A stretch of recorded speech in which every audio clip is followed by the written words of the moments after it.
आसमान काले बादलों से पूरी तरह ढका जा रहा था। साथ ही तेज आवाज के साथ बिजली बार बार कड़क रही थी। एक टैक्सी पहाड़ के घुमावदार सड़कों पर भाग रही थी। पीछे के सीट पर बैठा आदमी खिड़की से सर निकालकर बाहर देखते हुए। मौसम का मिजाज तो बिगड़ता ही जा रहा है। फिर शीशा ऊपर करते हुए ड्राइवर से, भैया जल्दी चलो प्लीज, कहीं बीच में फंस गए मौसम की वजह से तो फिर मेरी जान रहेगी कि या नहीं, पता नहीं, प्लीज मेरी जिंदगी तुम्हारे हाथ में है भाई। ड्राइवर रेडियो ऑन करते हुए मिरर में उसे एक नजर देखा। दूसरी तरफ पहाड़ी की चोटी पर एक घर दिख रहा था, बादलों से घिरा। ऐसा लग रहा था जैसे बादलों में तैर रहा हो घर। किसी के ख्वाबों सा खूबसूरत था। एक अधेड़ उम्र की औरत भाग भाग कर उस घर के सारे खिड़की दरवाजे बंद कर रही थी और तभी बिजली कड़की। उसकी आवाज से घबराते हुए, पता नहीं आज बिजली क्यों इतना चमक रहा है, कहीं बादल न फट जाए। पर मौसम विभाग वालों ने तो ऐसी कोई सूचना नहीं दी थी। फिर हाथ जोड़कर ऊपर वाले से प्रार्थना करते हुए, दया करना हम पर, हम यहाँ अकेले हैं। फिर उसकी नजर सामने वाले कमरे पर गई तो वो कुछ सेकंड तक उस तरफ देखती रही। फिर चप्पल खोलकर दबे पांव से उस कमरे की तरफ बढ़ गई। बिना आवाज किए वो अंदर दाखिल हुई और दरवाजा सटा दिया, लेकिन बिना थोड़ी सी भी आवाज किए। फिर वहीं दरवाजे के साइड में खड़ी हो गई। ये एक बड़ा सा हॉल था जिसमें चारों तरफ छोटे बड़े कैनवस पड़े हुए थे। देखने से ये किसी का स्टूडियो लग रहा था। हॉल के बीचों बीच एक कैनवस के सामने एक टेबल पर एक लड़की बैठी थी, पैर पर पैर चढ़ाए और बस एक टक कैनवस को घूरे जा रही थी। उसके हाथ में रंग था। बगल के टेबल पर रंग के डब्बे, ब्रश और भी सारी चीजें बिखरे पड़ी थीं। उसने एप्रन पहन रखा था जिस पर काफी रंग लगे थे। वो ब्रश पकड़े कैनवस को बस देखे जा रही थी। तभी बिजली कौंधे काफी जोर से। उस औरत ने डर से कान दबा लिए। कुछ सेकंड बाद आंख खोला तो देखा वो बिल्कुल नॉर्मल थी, उसे कोई फर्क नहीं पड़ा। तभी वो टैक्सी अचानक से रुकी। ड्राइवर बोल, आपको पक्का आगे जाना है? पीछे बैठा आदमी, हाँ सामने रास्ता है, दिख नहीं रहा मुझे, मुझे ऊपर चोटी पर जाना है। ड्राइवर पीछे घूमते हुए, ऊपर चोटी पर घर है क्या? इधर तो कभी कोई नहीं आता, मुझे पता भी नहीं था कि ऊपर रास्ता भी है। वो आदमी तुम्हें पता नहीं था क्योंकि पीछे जो एक गेट क्रॉस किया नदी के पास, याद है? उसने हाँ में गर्दन हिलाया। वहां से ऊपर चोटी तक सारी जगह प्राइवेट है। जिसकी ये जगह है उसी से मिलने जा रहे हैं, वो ऊपर ही रहती है। तुम फिक्र मत करो, रोड बना हुआ है और वहाँ हर जरूरत की सामान है। आज मौसम खराब नहीं होता तो हम अपनी ही गाड़ी से जाते। इधर किसी का भी आला मना है बिना इजाजत के। अब चलो, थोड़ी ही दूर रह गया है। ड्राइवर गाड़ी आगे बढ़ाते हुए, रोड तो काफी अच्छा है, हमें तो आज तक पता ही नहीं था कि इस जंगल के बीच में कोई घर भी है। कुछ देर बाद टैक्सी एक बड़े से दरवाजे के सामने खड़ी थी। वो आदमी तुरंत नीचे उतरा। उसके साथ ही एक 20-25 साल का लड़का भी उतरा। ड्राइवर भी बाहर आया। उस आदमी ने तब तक दरवाजा पर कार्ड दिखाया और दरवाजा खुल गया। वो मुड़ा और उस लड़के से पूछा, चल रहे हो साथ में? लड़का, नहीं, आप जाओ, मैं यहीं इंतजार करता हूँ। ड्राइवर उन दोनों को देख रहा था। वो लोग काफी घबराए हुए लग रहे थे। वो आदमी तुरंत अंदर घुस गया। ड्राइवर और वो लड़का घर देखने लगे।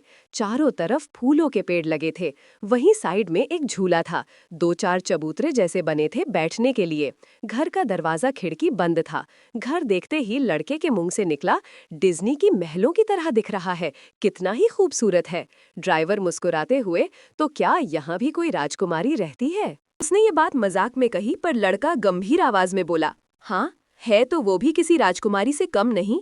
ड्राइवर, तो आप लोग राजकुमारी से डर रहे थे? वैसे वो खास तो है, इतने ऊपर चोटी पर रहती है, इतने खूबसूरत घर में जहाँ पर चीज मौजूद है। देखने से लगता ही नहीं ये इतनी ऊंचाई पर है, वरना हमें नीचे भी पानी या इतने स्मूथ रोड के लिए कितनी मेहनत करनी पड़ती है। और यहाँ देखो, लड़का धीरे से, जो दूसरे के लिए ख्वाबों का घर है शायद उसके लिए कैद हो। ड्राइवर चौंका। वो लड़का तुरंत, आप वेट कीजिए, मैं जाकर देखता हूँ, और वो भी अंदर चला गया। घर के अंदर घुसा तो देखा वो आदमी एक दरवाजे के सामने खड़ा था और दरवाजे खोलने से हिचकिचा रहा था। वो पास आकर धीमी आवाज में, आप अभी तक मिले नहीं? उसने चुप रहने का इशारा किया और फिर एक गहरी सांस खींची और आंखें मूंदे हुए दरवाजा को धक्का दिया। कुछ सेकंड तक तो आंखें बंद किए हुए यूं ही खड़ा रहा, लेकिन कोई आवाज नहीं सुनकर उसने धीरे धीरे आंखें खोलीं तो सामने वो औरत खड़ी थी जो गुस्से से उसे घूर रही थी। उसके पीछे खड़ा लड़का ने प्यार से मुस्कुराते हुए उसे हाथ दिखाया। वो औरत भी हल्की सी मुस्कुराई, फिर सामने खड़े आदमी से, सुभाष साहब, आपको पता नहीं है इस कमरे में आना मना है? सुभाष लड़की की पीठ देखते हुए, माफ कर दीजिए, मुझसे गलती हुई है, पर मुझे कुछ बहुत ही जरूरी बात बतानी थी आपको। अगर ये इतना जरूरी नहीं होता तो मैं इस तरह कभी अंदर नहीं आता। वो औरत, इस कमरे में आवाज करना मना। वो तुरंत चुप हो गया। हॉल में फिर से सन्नाटा पसर गया। बस कुछ देर बाद बादल गरजने की आवाज आ रही थी। वो लड़का चारों तरफ नजर दौड़ा रहा था कमरे में। उसने इस कमरे के बारे में कई कहानियां सुन रखी थी, आज पहली बार देख रहा था। सामने पड़ी पेंटिंग पर जैसे ही उसकी नजर पड़ी, उसे हर सुनी हुई कहानी पर विश्वास होने लगा और उसे डर लगने लगा। तभी टेबल घूमा, उस लड़की की नजर उस पर गई। हाथ में ब्रश और रंग था, बालों का जूड़ा बनाया था जिसमें ब्रश घुसाया हुआ था, स्कर्ट और टी-शर्ट पहना हुआ और पैर पर पैर चढ़ाए बैठी हुई थी। चेहरे पर कोई भाव नहीं थे। सपाट अंदाज में बोली, मैं भी तो सुनूं, ऐसा क्या हो गया कि आप बिना अपनी जान की परवाह किए यहाँ घुस गए? सुभाष सॉरी को रहने दीजिए और बात बताइए, फिर हम डिसाइड करेंगे कि आपकी जान बची या नहीं।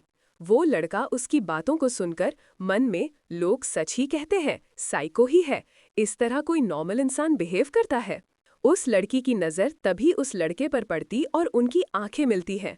वो होठों को हल्का सा टेढ़ा करके मुस्कुराती है और अपने हाथ से ब्रश और रंग को रखते हुए, नॉर्मल इंसान मेरी तरह का नहीं होता, साइको ही हूं मैं, सब सही कहते हैं मेरे बारे में। वो लड़का घबराकर 2 कदम पीछे हो गया। मेरी मन की बात कैसे सुन ली? उसने आश्चर्य से उसे देखा। लड़की, आप बोलिए। छोटे सरकार वापस आ रहे हैं कल रात की फ्लाइट से।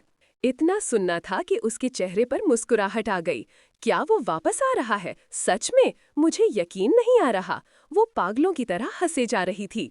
वो वापस आ रहा है, मेरा रुद्र, मेरा, बस मेरा, आई लव यू, मैं आ रही हूँ। वो तीनों उसे देख रहे थे। आगे की कहानी अगले भाग में। कहानी अच्छी लगी हो तो हमारे चैनल को सब्सक्राइब, लाइक एंड शेयर जरूर करें। Thank you.